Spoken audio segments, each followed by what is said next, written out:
26-এর ভোটযুদ্ধের আগাম সুর বেজে উঠল 21শে জুলাইয়ের ধর্মতলা মঞ্চে। তৃণমূল নেত্রী মমতা বন্দ্যোপাধ্যায়ের কণ্ঠে উঠে এলো ভোটের বার্তা।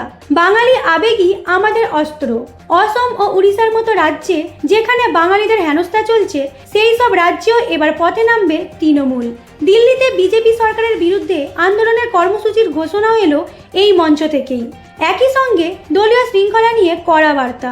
নেতাদের কাজের নিয়মিত মূল্যায়ন হবে, জনসংযোগে জোর দিতে হবে। সভা মঞ্চে উঠে এলো উত্তরবঙ্গের এনআরসি ইস্যুও।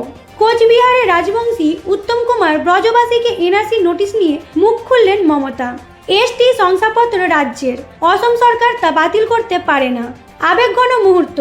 পহেলগাঁও হামলায় শহীদ বিতান অধিকারের পরিবার আর তেহট্টের শহীদ জন ঝন্টু আলীর পরিবারও ছিলেন এই সভায়। দলনেত্রী জানালেন, ওদের পাশে আমরা আছি, আমরা থাকব।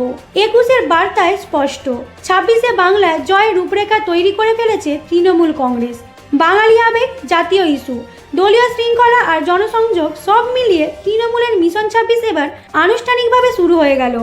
পরবর্তী আপডেটের জন্য চোখ রাখুন আমাদের চ্যানেল পালস পয়েন্টের দিকে।